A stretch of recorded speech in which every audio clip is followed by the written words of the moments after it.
eso, y a las 10:30 de la comisaría dice que tenía un ataque de epilepsia, que descartado eso, y a las 10:30 de la mañana recién me lo trasladan al Pirovano. Eso no, nadie me notificó, a mí me notificó un chico que estaba detenido junto con él, que llegó hasta casa para avisarme. Pero a mí no, en ningún momento me notificaron, cuando él tenía teléfono, tenía dirección y todo para poder llamar. Mi hijo tenía dos debilidades, que era hincha de San Lorenzo y de Los Redonditos, no.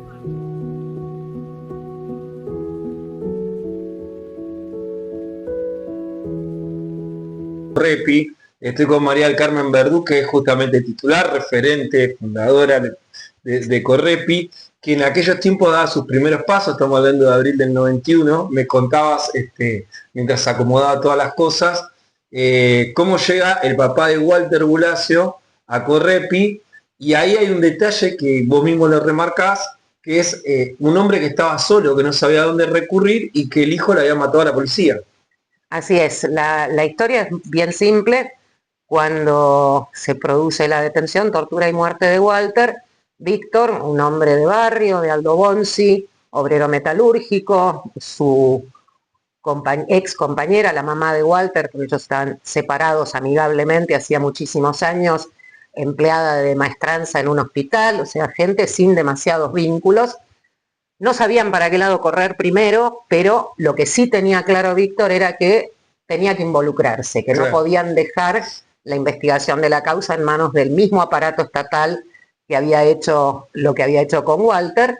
Y entonces, afortunadamente, él tenía una vieja amiga, conocida de una época en que había tenido alguna militancia gremial dentro de la fábrica en la que trabajaba, una compañera vinculada a la izquierda, que lo puso en contacto con otra amiga, ni más ni menos que Marta Ferro, institución. Ramírez en el 88, también en zona sur, y es Marta la que lo pone en contacto con Correpi, y bueno, después de algunos días de desencuentros, porque sin celulares, sin redes, sin internet en aquella época, las opciones eran ir a tocar el timbre o llamar al teléfono fijo.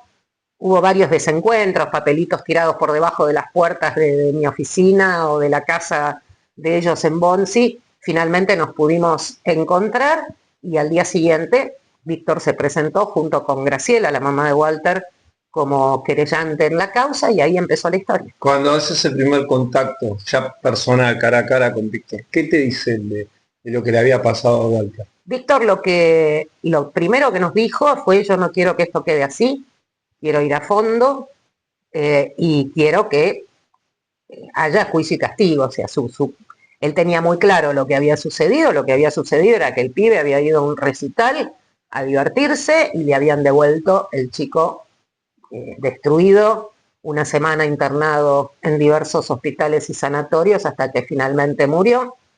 Él era perfectamente consciente de que lo habían golpeado, porque en uno de los últimos momentos de lucidez que tuvo, de conciencia que tuvo Walter, él pudo decir, él le preguntó: ¿qué te pasó, negrito? Y él dijo que lo golpearon, y un médico estaba presente que declaró esto tanto en la causa interna como ante la Corte Interamericana de Derechos Humanos. Cuando el médico le preguntó quién lo había golpeado, él dijo: la yuta. La yuta, sí. Con lo cual estaba todo muy claro desde el primer momento. El asunto era encuadrar eso en el marco de una investigación que llegara a algún lado. Y que es más, en la mayoría de los casos o reina la impunidad, o si se obtiene una sentencia, es una sentencia absurda, como la del propio caso Bulacio, claro, con 3 años de prisión en suspenso, en una sentencia de 2013, o sea, 20 y pico de años después, 24, 25 años después. Eso, volviendo al hecho, es el 19 de abril del 91, en Obras, va a haber un recital de Los Redondos, no tenía entrada, a ver si consigue con la reventa, a ver cómo entra. Hay una racia que se le llamaba racia en ese momento. Ahora también. Sí, es un término más técnico, llamar un avance represivo de la policía. Hay 73 detenidos. ¿Es el único él que lleva las consecuencias mayores o que sufre agresiones físicas, o hay muchos más? No, de ninguna manera. De las 73 personas que estuvieron detenidas, que declararon en la causa penal interna, absolutamente todas o fueron golpeados o vieron que golpeaban a otros. Okay. O sea, de hecho hay un caso particular que recuerdo muy claramente, un chico que en esa época, hoy debe ser un hombre de 50 y pico, que en esa época era laburante de los ferrocarriles, sí, que venían justamente de una larga lucha por lo de ramal que para, ramal que cierra, sí. Y él era activo en el gremio, que fue uno de los pocos que denunció las lesiones que sufrió y que tuvo la suerte que, a diferencia de Walter, la misma médica que después va a ver a Walter y va a ordenar su internación el día 20 de abril en la comisaría, la noche anterior, la noche del 19, lo ve a este chico en la comisaría y certifica los hematomas que tenía en el abdomen de los golpes que le habían dado. O sea, ese es el caso que está documentadísimo.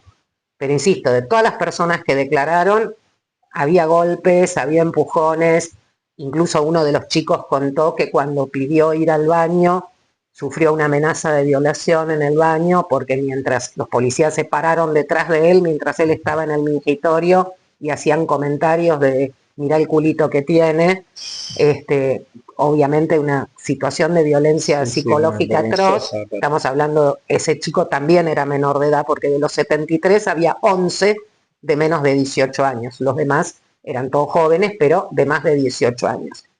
Y también hubo un caso, por ejemplo, de un chico que es uno de los últimos dos que quedan en el calabozo junto con Walter, que contó que cuando lo detuvieron, a él, en lugar de subirlo a los colectivos, en los que trasladaron a la mayoría a la comisaría, colectivos requisados para eso, a él lo subieron a un camión de traslado de la infantería. Sí. Y que cuando lo subieron, era el único detenido en ese camión, estaban obviamente los infantes de policía sentados, los cascarudos, ¿no? Sí, sí. Sentados en los banquitos que tienen para su traslado, y a medida que lo mandaron hacia el fondo, le hicieron el famoso puentecito chino, golpeándolo en la espalda porque él se cubría con los bastones, y como era un muchacho con clara ascendencia de pueblos originarios y pelo negro largo,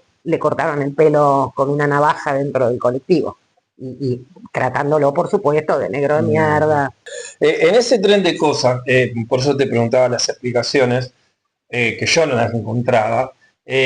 Cuando empezaste recién me hablabas de un montón de casos anteriores, inmediatamente anteriores al de Walter, pero ¿por qué el de Walter trasciende? Y si uno, ponele vos, porque estás todos los días con esto, el que no está, piensa que me ha pasado después releyendo, obviamente que esa teoría fue por tierra, pero el que no está empapado piensa que el primer gran hecho de represión policial en democracia es el de Walter. ¿Por qué pasa eso? Mira, yo siempre tuve la misma duda y recurrí, para tratar de entenderlo, a las mejores fuentes, o sea, los principales periodistas que trabajaron el tema. Consulté puntualmente, me acuerdo haber charlado el tema con varios. Uno de ellos era el representante de crónica del diario en la sala de prensa de tribunales, que me dijo, hoy la sala de prensa de tribunales lleva su nombre, que me dijo, mira, pasó algo muy simple. Todos los diarios del país, pensemos, insisto, no había redes. Claro, por eso. Circulaban 4 o 5 diarios nacionales, había 4 canales de televisión en la ciudad de Buenos Aires, no había cable, o recién empezaba incipientemente, pero no había canales todavía de noticias, o recién estaban arrancando. Y lo que había sido durante todo el año anterior, 1990, 2 páginas centrales de prácticamente todas las ediciones de los diarios nacionales y capítulo en todos los noticieros de los canales de televisión y de las radios, era el caso de María Soledad Morales en Catamarca. Claro.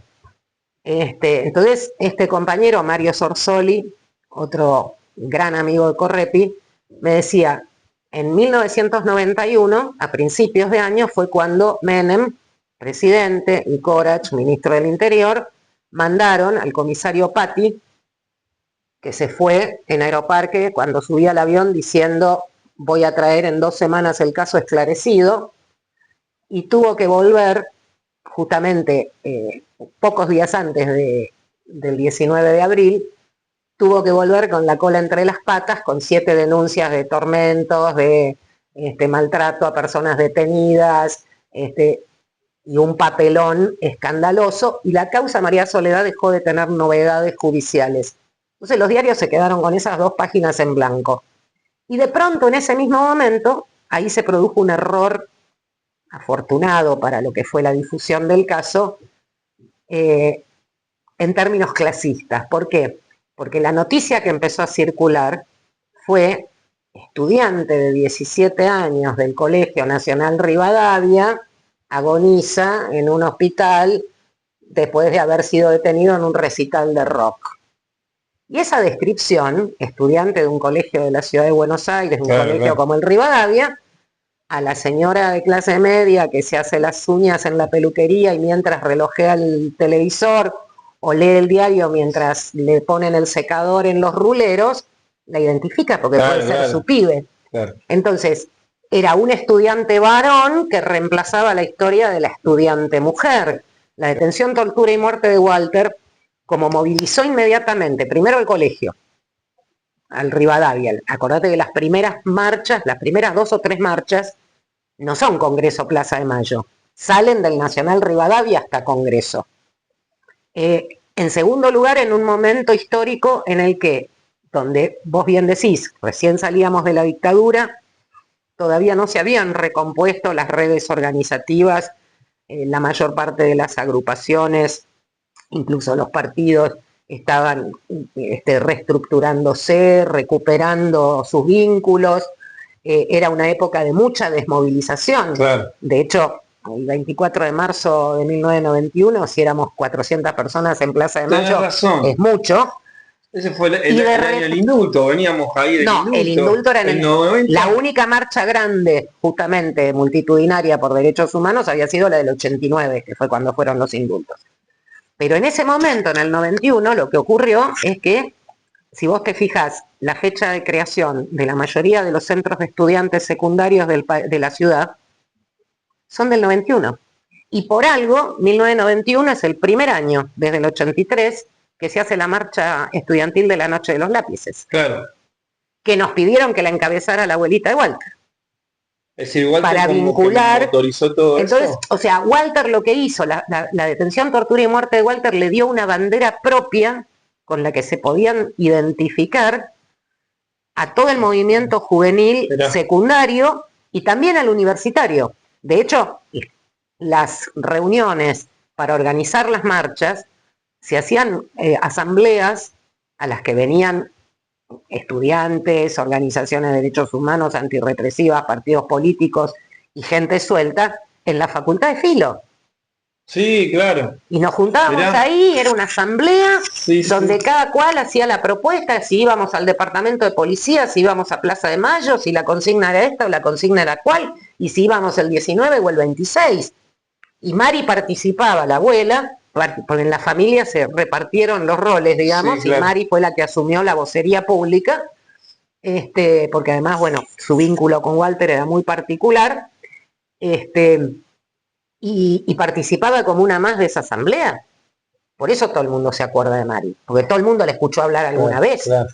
Entonces, por eso yo siempre digo que el principal saldo de la causa de Walter es en estos términos organizativos. La cantidad de agrupaciones estudiantiles que se llamaban Walter Bulacio en la época es impresionante. Sí.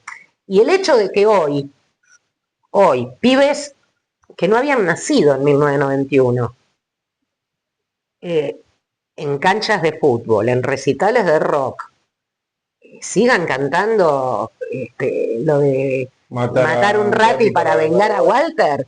O sea, o que en cada movilización contra el gatillo fácil, una de las consignas imposibles de evitar sea yo sabía, a fulanito lo mató. No, a fulanito, al de turno. Lo mató la policía. Pero por supuesto que se canta. El apellido Bulacio. No, la canción se canta siempre, digo, pero el apellido Bulacio en alguna que otra manifestación se nombra. Bueno, pero por eso tuvo esa trascendencia. Por el otro lado, no te olvides que haber mantenido una causa penal con todo en contra, abierta durante casi 30 años. Haber logrado en el camino la primera condena al Estado argentino por un hecho represivo en democracia de la Corte Interamericana de Derechos Humanos, que además le ordena al Estado argentino dejar sin efecto justamente todo el sistema de detenciones arbitrarias, averiguación de antecedentes, detenciones contravencionales y las prácticas no normadas como las racias.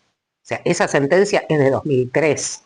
Estamos en 2025, sí. Sigue sin ser cumplida. Eso te iba a decir. Pero históricamente marca un hito y de hecho es una sentencia que se estudia en la Facultad de Derecho. Claro. Agregarte esto como opinión personal, que también a todo lo que decís del impulso a la movilización juvenil, el contexto en el que tuvo lugar la muerte de Walter, digo, no es el contexto principal, pero surge en el medio de un recital, muchos pibes que comenzaban a ver a Los Redondos, una banda totalmente multitudinaria acá en el país. Bueno, ese es el otro aspecto, la verdad que el apoyo que recibimos en todo momento, no solamente del ámbito del rock, donde no hay banda que me puedas mencionar del género de rock que quieras, desde el thrash hasta el rock clásico, sino todo el resto del ambiente musical, el folclore, el tango, lo que se te ocurra, en algún momento, en alguna circunstancia puntual, colaboraron, participaron, fueron parte de movidas, de recitales, de festivales, excepto Los Redondos. Te iba a preguntar eso, ¿cuál es la canción de Los Ratones, que hay interpretación porque Juanse nunca lo dice, que le canta, ¿no? Que dice, toda esa pobre gente la que se muere de repente, espero que esté ahora mucho mejor? ¿Qué pasó con Los Redondos? Nunca... Mirá, yo te aclaro, cuando ocurre lo de Walter, yo ni sabía quiénes eran Los Redondos. Claro, porque todavía... Si bien vos comparativamente a hoy, sí era joven, tenía 31 o 32 años, lo cierto es que mi historia musical culminó el 4 de septiembre de 1975 en el Luna Park con Adiós Sui Generis. Claro, yo soy de ese palo. Está muy bien. Yo soy de ese palo. Me imaginaba. Pero entonces, la verdad, yo no los conocía.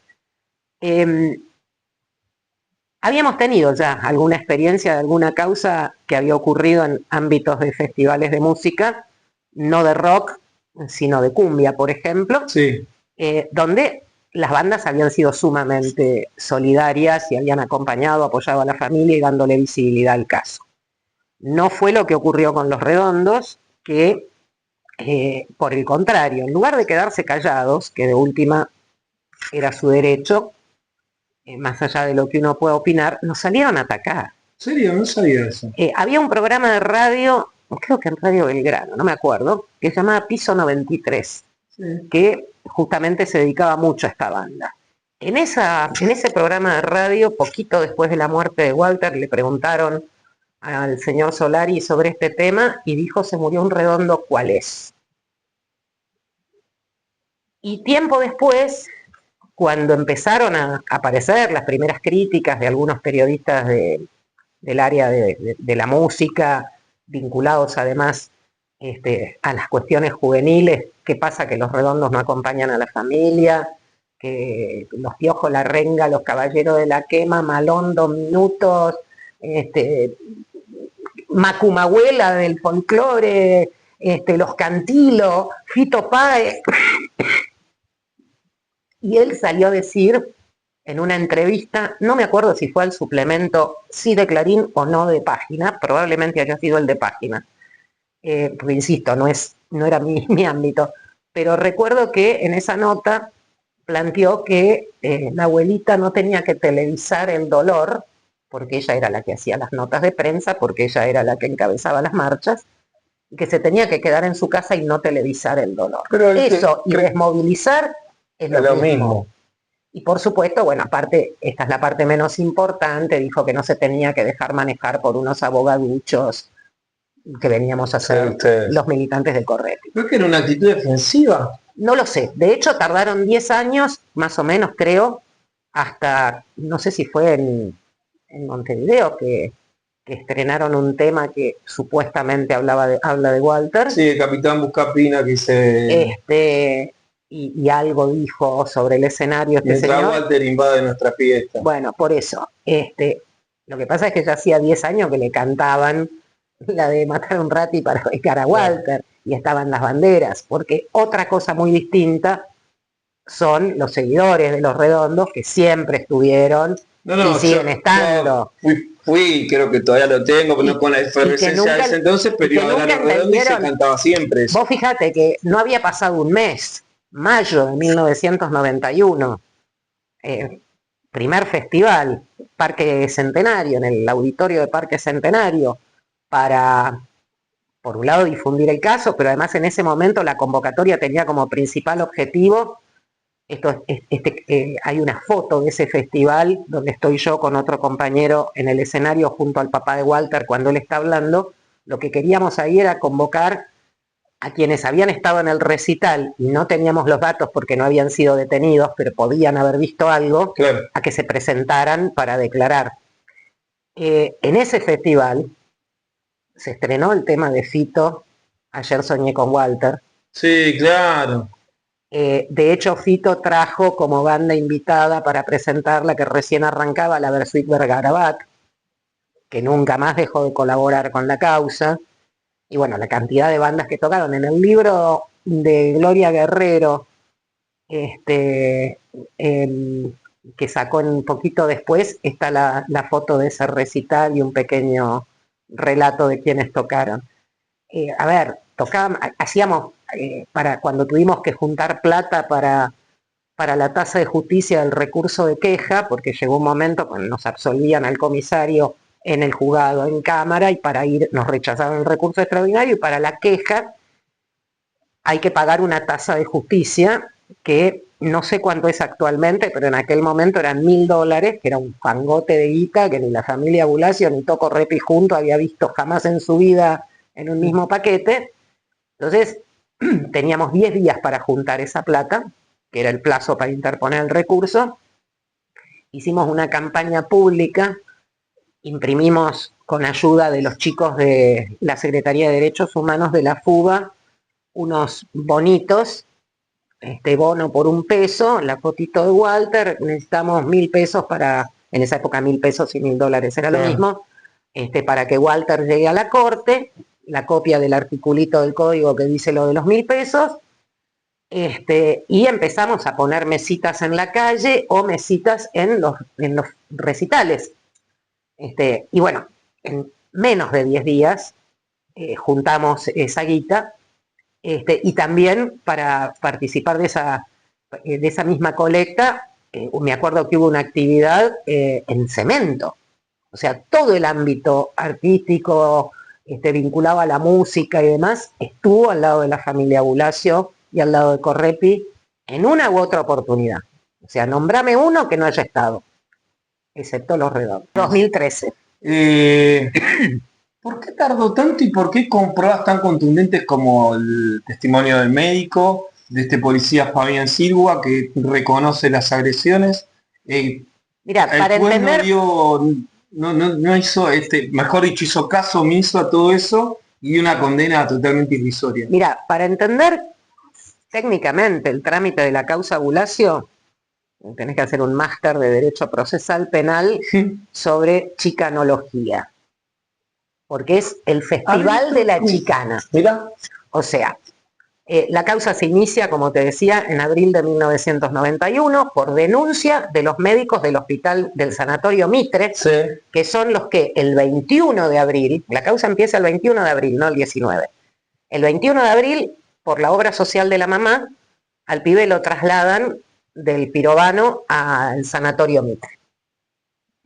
Los médicos reciben un chico, todo cagado a palos, con hematomas, está descrito en la planilla de ingreso, que viene con consigna policial.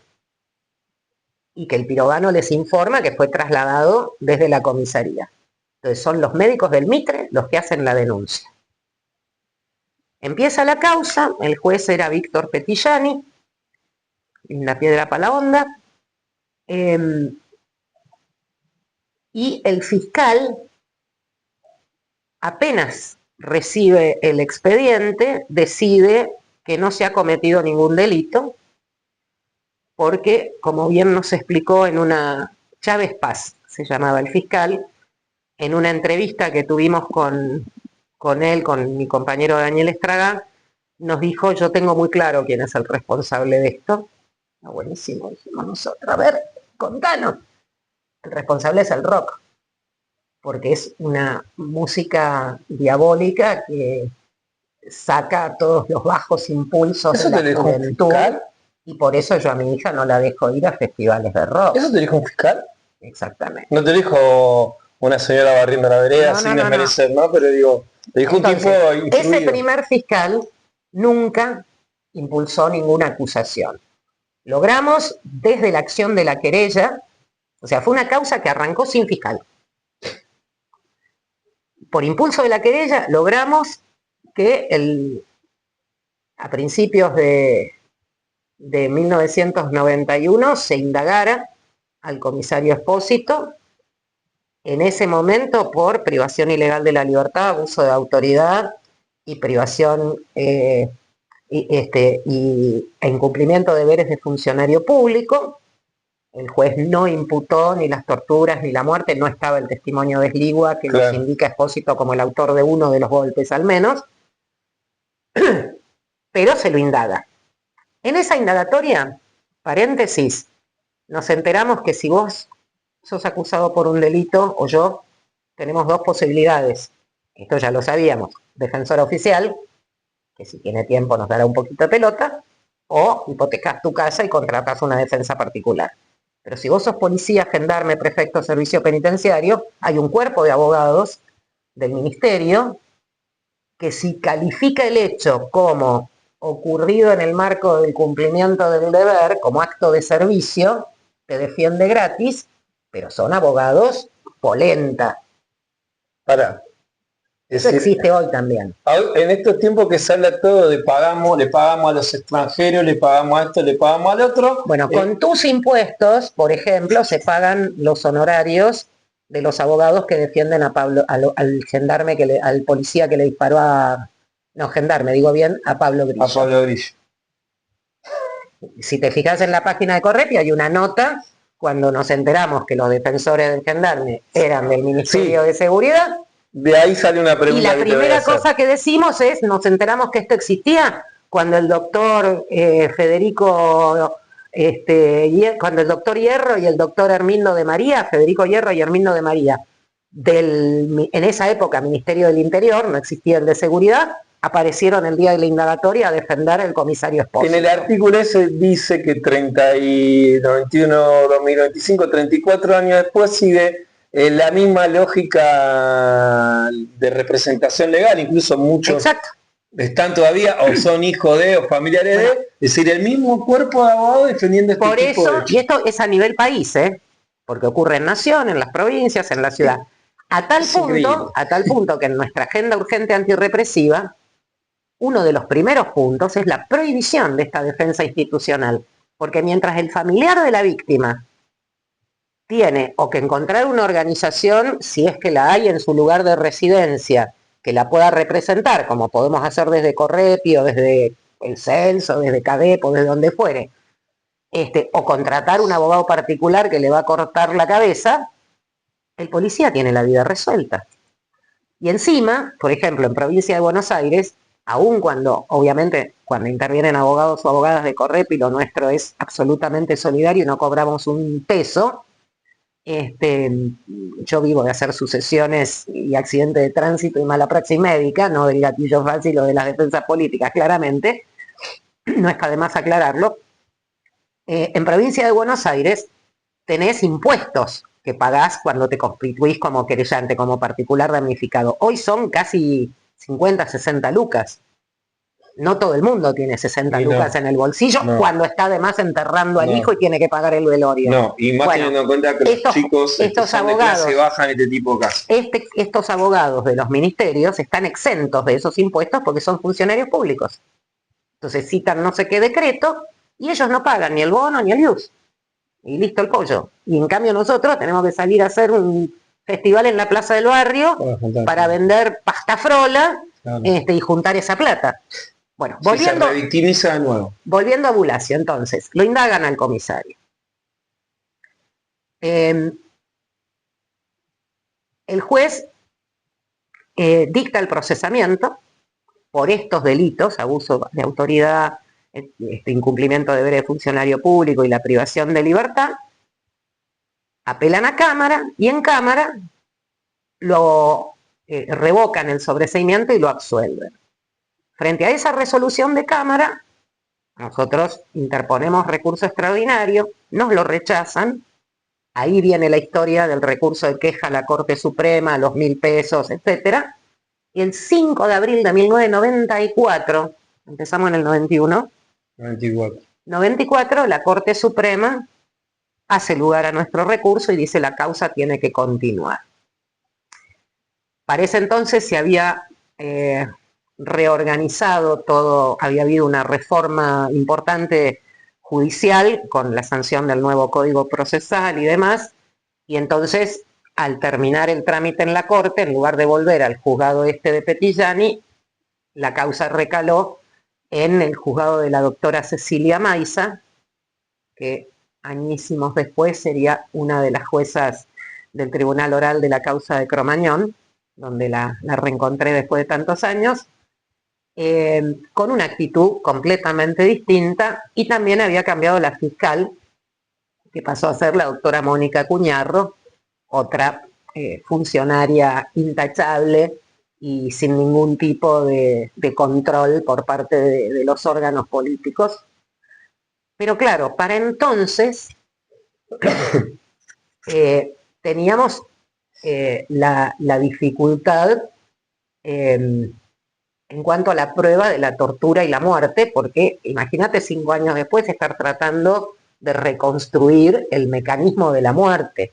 Más allá de que desde la lógica, pues estaba la famosa autopsia que decía fue un aneurisma. Un aneurisma es una venita que tiene la pared muy finita, sí, que por una suba de presión revienta y te hace una hemorragia que te mata. Fenómeno. En un pibe de 17 años, por más que tenga un aneurisma congénito, para que eso ocurra, toda la doctrina médica explica que tiene que haber algún hecho exógeno que cause la suba de presión, por ejemplo, el miedo. Claro. Por ejemplo, la angustia, y que además también puede influir algún tipo de traumatismo. Bueno, obviamente la cuestión de la prueba de esto fue sumamente difícil, y como teníamos la espada de Damocles de la prescripción, o sea, si no se avanzaba rápidamente, corríamos el riesgo de que la causa se cerrara por el transcurso del tiempo sin una resolución firme. Tanto la jueza como la fiscal avanzan en el procesamiento por la privación ilegítima de libertad calificada por la muerte respecto de Walter, y además la fiscal, eso no lo podíamos hacer nosotros, que no representábamos a las otras 72 personas, la fiscal agrega la privación ilegal de la libertad de las otras 72 personas. Claro. Entonces, el fallo Bulacio es tan estudiado en las facultades de Derecho del país porque es el primer caso en el que se hace lugar a una excepción al principio del agotamiento de los recursos internos cuando corres el riesgo de llegar a la prescripción y no por acción de la representación de la víctima, sino porque el aparato judicial tolera el abuso del derecho por parte de la defensa. Claro. O sea, tuvimos que probar eso y logramos una resolución de la comisión que dijo vamos para adelante, seguimos con el trámite, porque efectivamente la sola demora de tantos años del trámite judicial ya es por sí misma una violación a los derechos garantizados en la Convención Americana de Derechos Humanos. Bueno, llegamos al término del trámite de la comisión a fin de 2001, en medio del país estallado. y todavía estaba de la Rúa cuando salió la recomendación de, o sea, la comisión cuando termina de estudiar un caso, la comisión no es un órgano judicial, el órgano judicial es la Corte. La comisión lo que hace es emitir una recomendación al Estado diciéndole, mira, Sí, claro. te mandaste todas estas, tenés que hacer todo esto. Eso no se da publicidad, se notifica al Estado y se le da un plazo para que cumpla. Si no cumple, la comisión tiene dos opciones. Publica el informe, como hicieron en el caso Tablada, por ejemplo, Sí, claro. o eleva la causa a la Corte si decide que hay elementos para ir a juicio. Y en Bulacio decidieron que había elementos para ir a juicio. Y por eso, en marzo de 2003, tuvimos el juicio en Costa Rica, Bulacio versus Estado argentino, que en septiembre de ese mismo año, vos fíjate, en los tiempos de la Corte Interamericana, que algo de trabajo tiene, versus los tribunales argentinos, en septiembre de 2003 sacó la sentencia. En ese momento la causa interna estaba con el incidente de prescripción ya planteado, apelado, en corte, y con la querella excluida, porque entre las muchas excepciones y recursos y nulidades y demás chicanas que planteó la defensa, lo que en un momento dijo fue que como el delito por el que había sido procesado el comisario era privación ilegal de la libertad calificada y la víctima de esa privación era Walter, quien tenía derecho a ser querellante era Walter y no la mamá. Porque el código en aquella época lo que decía es, si el delito causa la muerte del ofendido, entonces pueden ser querellantes los padres, los hijos, el cónyuge. Claro. Entonces, como el delito no era homicidio, no era tortura seguida de muerte, sino privación ilegal de la...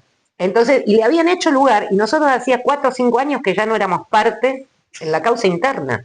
Una locura absoluta. Bueno, octubre de 2003, cuando llegó la sentencia en papel, porque en esa época tenía que venir por correo, sí.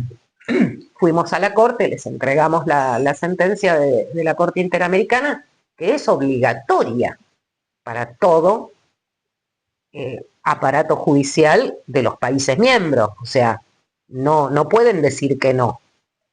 Y sin embargo, demoraron un año, hasta diciembre de 2004, para sacar un fallo.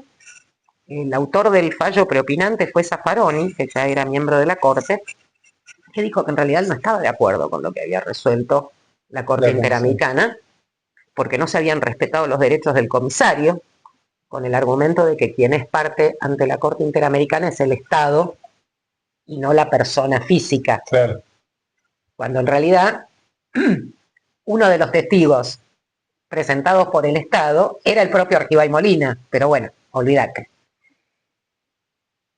Y de todas maneras tuvieron que hacer lugar a las 3 cuestiones básicas que planteó la sentencia en cuanto a la causa interna.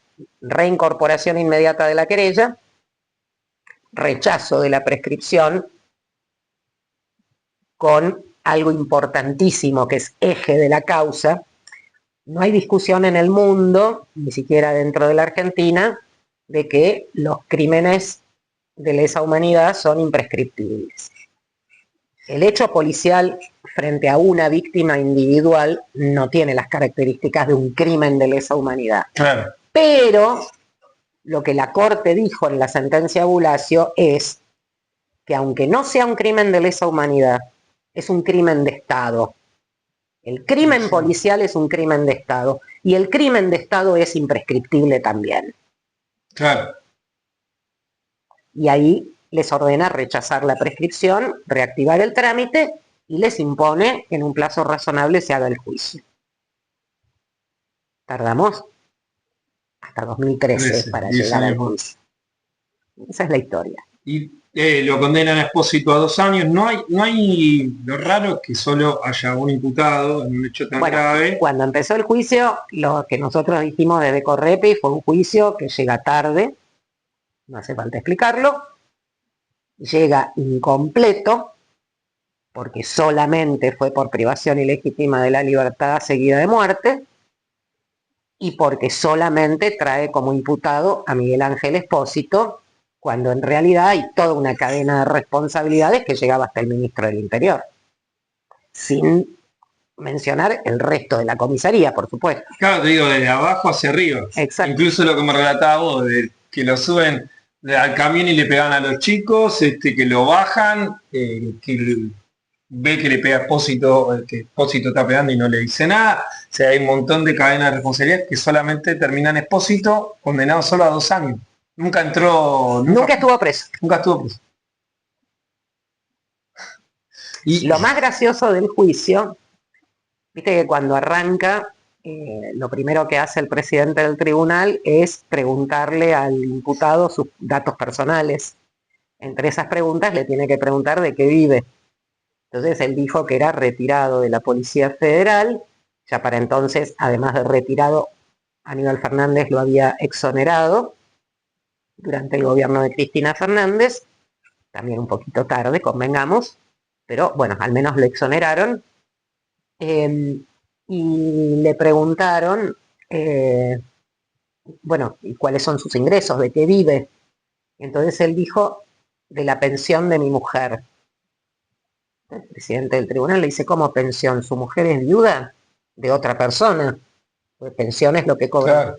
No, es mi pensión policial, que como yo fui exonerado, la cobra ella. O sea, igual seguía cobrando la pensión a través de la mujer. Aclaro además que Espósito no estuvo presente en la sala, siguió el debate por videoconferencia porque no se animó y el tribunal lo autorizó a no estar presente en la sala. Es decir, un montón de beneficios, de permisos, de contemplaciones. Yo nunca vi un preso común que diga no tengo ganas de estar cara a cara con la familia de mi víctima, me quedo en casa, conéctenme por internet.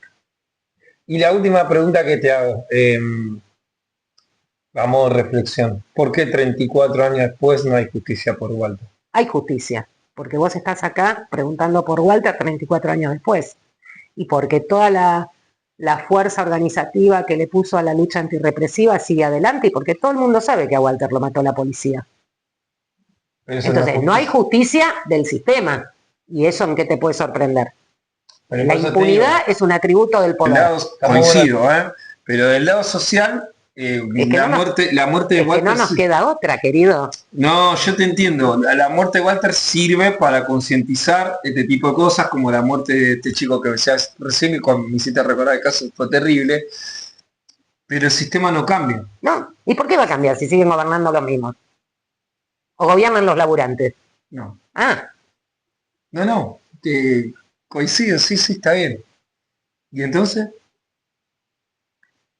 Estamos cada vez más lejos de poder barajar y dar de nuevo en cuanto a la estructura social, ¿no? Pero a ver, tendríamos que empezar por el principio. ¿Cómo caracteriza Correpi la represión? La caracterizamos como una herramienta que cualquier gobierno que administre una sociedad dividida en clases va a necesitar para garantizar el resto de sus políticas. Claro. Y esto con el gobierno de Milei se ve clarísimamente bien. Jubilado ya, ¿no es cierto?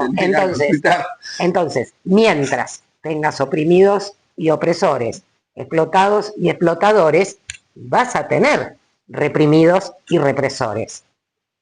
Claro. No hay otro remedio. No hay otro remedio. La represión de estas características es propia de cualquier Estado con ricos y pobres. Es decir, y en esa polarización... Ahora, no es desde una organización defensiva como Correpi que vamos a poder modificar la estructura social. No. ¿Entendés? Estamos más allá de que haya militancia de Correpi, que además milita en otros lados. Eso ni hablar. Y si vivo en una democracia burguesa, no puedo pretender una justicia al servicio del pueblo. Claro. Sí puedo forzar un poco los extremos para cada tanto lograr algo. Y de hecho tenemos más de 1000 años de prisión computados contra policías, gendarmes, prefectos, servicios penitenciarios, y eso que calculando las prisiones perpetuas a 20 años. Hemos logrado un montón de resultados, muchos de ellos que parecían imposibles, empezando por Bulacio. O sea, que Bulacio se haya mantenido abierta durante 25 años, o 23, y que hayamos logrado una sentencia, por absurda que sea, cuando estuvo todo el aparato estatal puesto a disposición para garantizar la impunidad, y que además en el medio tengas un pronunciamiento de un organismo internacional como la Corte Interamericana de Derechos Humanos, pucha, ¿obtuvimos un resultado o no? No es el objetivo principal. Claro, no. O sea, ¿a mí para qué me sirve la sentencia de la Corte? La sentencia de la Corte me sirve para discutirle al que defiende las detenciones arbitrarias, al que defiende las racias, al que defiende el gatillo fácil, al que defiende que las causas por hechos policiales prescriban. ¿Por qué? Tengo una cantidad de jueces de distintos países, de altísima capacitación científico-técnica, imposibles de ser sospechados de zurdos, que dicen que todo eso está mal. Pero para eso me sirve, para... Bueno, por eso, la conclusión final, y con esto te libero, es Walter muere a los 17 años y revive todavía 34 años después en todos los que decimos basta a justamente No te la quepa represión duda, policial. no te quepa duda que Walter es bandera. Y conozco muchos chicos que Bueno, por el solo hecho de divertirse, no quiero que le pase lo que le pasa a mi hijo. Que sean detenidos sin avisar a los padres o por el solo... Chiquito que me seguía para todos lados. Luché mucho, mucho. ¿Sabe por dónde? Casi me mataban. Quiero irme de este mundo sabiendo que se hizo justicia. Eso es lo que quiero, irme así, sabiendo.